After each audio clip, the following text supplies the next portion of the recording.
season as a whole, like how do you reflect on what was accomplished and what wasn't, and Sure. kind of going into the offseason?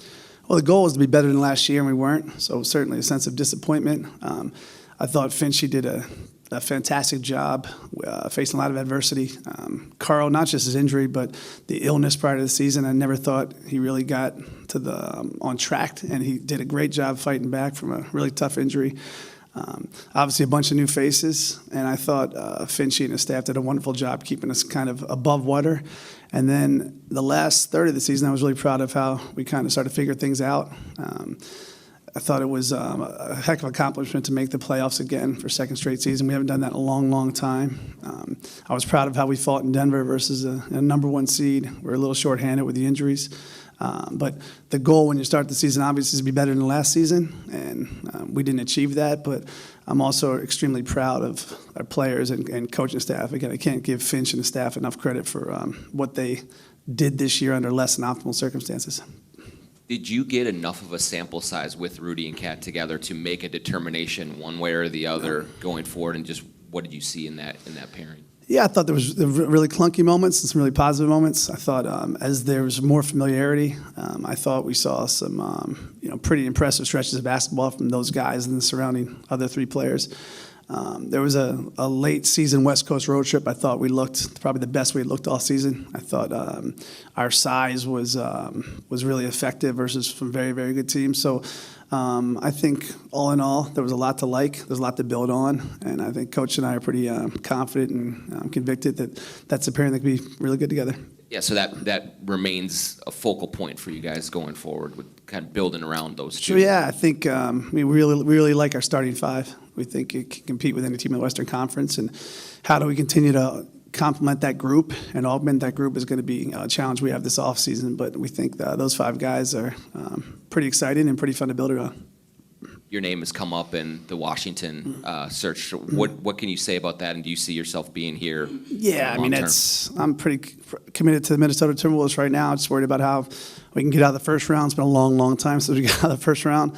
So I think Finch and I are pretty excited meeting with the guys. Are really excited about kind of the foundation pieces we have here, and just keep building. Finch's talked about Naz Reid as somebody who's kind of paramount to this team and fits in so well, and I think views him as one of those foundational pieces. But obviously, it's Naz's choice this summer. What is the sales pitch to him that this is the best place for him moving forward? I think it's really neat that Naz has reached this point, right? Going from undrafted to a coveted guy. And he's coveted because of strong play and the work he's put in the gym. The guy's always here. And I think we're going to be an organization that's going to reward guys that do right by the organization. So he came here, he got himself in better shape, he's gotten better as a player each and every year, and we're fingers crossed he's going to be here for a long, long time. He loves the coaching staff, he loves the city. Sometimes I think you have to be cognizant of how important familiarity is, both with player and staff. So we've been working pretty hard to try to figure out something more long-term for Naz, and hopeful that thing gets done sooner rather than later. Talked about augmenting the starting five. In what ways, like as you watch maybe even the playoffs unfold, knowing that obviously you didn't have Jaden in there, but in what ways do you think right now, top of your head, are the best ways to do that can be addressed this offseason? I mean, you can never have enough IQ or shooting, obviously. So I think those are two areas we're always going to try to focus on, whether it's a draft, trades, or free agent signings. But I think we have a room full of really talented guys. I think when fully healthy, I really like our roster, but clearly, if this press conference is today and not a month and a half from now, we're not good enough. So we got to find areas where we can improve upon, and hopefully have this press conference a bit later next year. How do you maybe envision Ant clicking in more with Rudy, and how much of making Carl and Rudy work as a tandem is also making sure that Ant is able to thrive and reach his potential? And how do you think he did that this year? I think Ant was great. I think, obviously, he had career numbers. I thought he was fantastic in the playoffs. I think pretty much every decision we're going to make moving forward is going to be with Ant paramount. So I think the key we're tasked with developing, I think the best 21-year-old in the world, who's as you guys know, a great, great kid who wants it, who's so competitive, whose work ethic is off the charts, is we want him to, as he grows, we want him to see winning, and we want him to be around winners. So I think it's great when you see a guy like Mike Connelly and the veteran leadership he gives to Ant. I think too often in our league, the development coincides with losing, and we feel pretty strongly that the best way to learn to win is to win early and to win often. But it's a challenge to ensure that we're doing any and everything to make sure he's developing, not just individually, but the team's developing at a level that we think we can get to. And that'll be the challenge this offseason. Envision the next step for Ant being, what is that? The offseason and beginning of next Yeah, year. I think Ant, like any young guy, his attention to detail, his habits have improved greatly, and they'll get that much better. I think this summer is going to be a huge one for him, as now he has several years of not just regular season but playoff minutes to look at and study. There's not much he can't do, obviously. I mean, there's intricate parts of his game, kind of the boring parts of his game that we're going to have to start to develop, and it can be a bit monotonous, but that's part of the next step. He's fantastic, both as a kid and a player, and lucky to have him. And it would be a failure from my part and organization if we don't see that kid to continue to progress into being one of the top players in the league. And he's already scratching the surface of doing so. You talked with him about what happened at the end of the Denver game, or can you comment on that? Yeah, right I mean, I'll have no comment on it. I know I was right there. Don't know what happened, so I'm not really going to speak on it. He was pretty excited, it seemed like, just about the future after the Memphis series last year, and he seemed much more troubled, or, I don't know, disappointed, I guess, by the way that this season ended. How important is the team continuing to ascend, just to kind of keep showing him that everything is going in the right direction?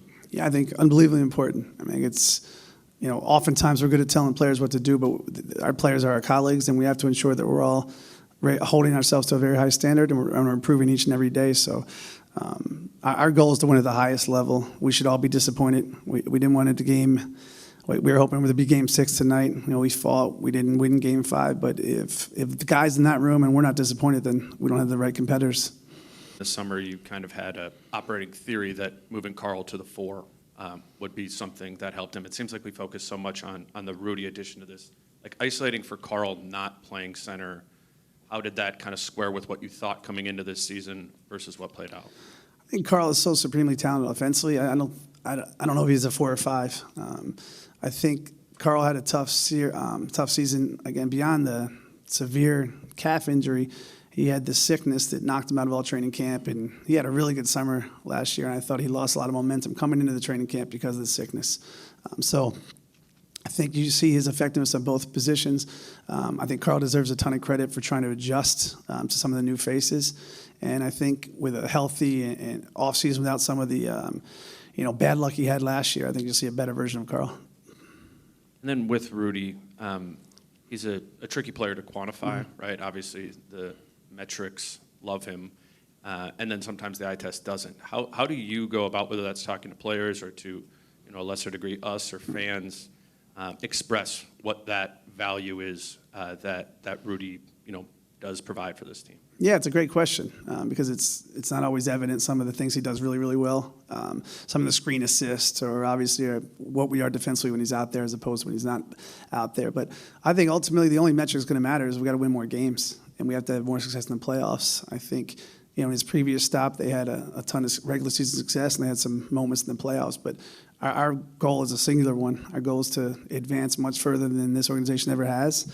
Again, making the playoffs back-to-back years is great. It's the first time we've done it in forever, but we don't want to be a one-round-and-out team. We think we have the makings of a team that can compete with anybody. So I think ultimately, whether it's Rudy, it's myself, or anybody else in the locker room, the metric that will matter is wins. Tim, Chris has talked a lot about maturity and the importance of that. I guess what are some of the steps you take as a team roster-wise to have a more mature team on the court next year? Yeah, I think our emotional control was really disappointing at times this year, and it's it wasn't just the young guys too, which is even more disappointing. So I think that's going to be a huge focus of this all season, not just relative to acquiring new faces, but how do the guys who are here are a bit more mature when things don't go their way. I think we saw tremendous growth. I thought Ant did a great job after kind of a rocky start with a bunch of techs, being much more emotionally in control. But I think the best teams oftentimes are the ones that are most able to emotionally be kind of consistent in the inevitable ups and downs. So that's a focus we're going to have internally for sure. Did you expect Nickeil Alexander-Walker to be as impactful as he was when you traded for him, and is he part of the future here? Now, he's been fantastic. I would be lying to you. I thought that Nikhil was going to start playoff games. He did a great job. We'd love to have Nikhil here for a long time. I thought his defensive versatility and just toughness was, a great addition to our team. And, hats off to him and hats off to Finchy for kind of, giving him some rope and letting him play into a really impactful role. Tim, you touched on Nas before. Finch was talking about how he sees Ant, Jaden, and Nas to be the young core here. They're all, whether it's extension eligible or just free agents this summer. I mean, how do you go about starting that process, and what is the expectation specifically with Ant and Jaden to be able to get something done this summer? Yeah, I think, the minute we can talk, we'll be very aggressive. Those guys are fantastic. Meet with those guys a lot, Jaden and Ant together, because I know that they're going to be tied to the hip, and they're going to be as important to this team as anybody else is, obviously. Both are excited about the long-term future here, and the minute we're allowed to, those guys are going to have really, really nice offers with a lot of money in their inbox.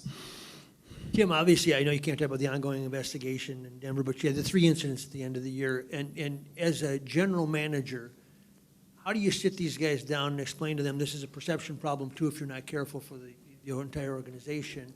And specifically to Ant, how do you counsel him and tell him what you want him to be as a citizen and a leader on this team, and what leverage do you have?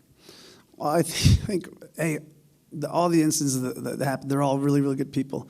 So you start from a very good place. But to the earlier question about emotional control, this is professional basketball. Emotions are going to run high, and there's going to be moments where you can lose it.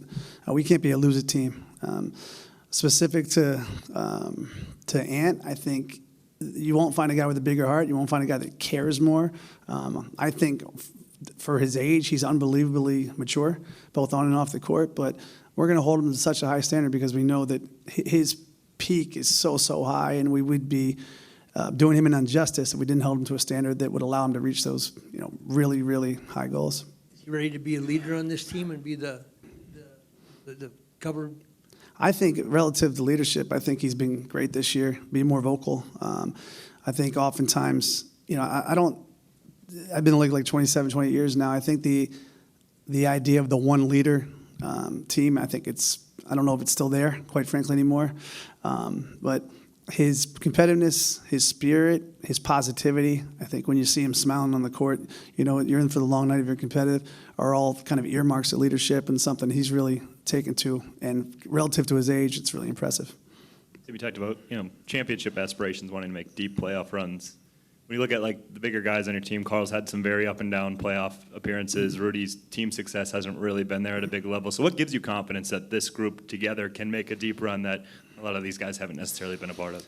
I think the playoffs, the lion's share, if you get there, everyone's talented, right? So much of it is injuries and matchups. So we're seeing that, some other teams are having early press conferences that are quite surprising. I think we have an elite coaching staff. I know we have an elite coaching staff. We have really, really talented guys who care and are going to come back better versions of themselves.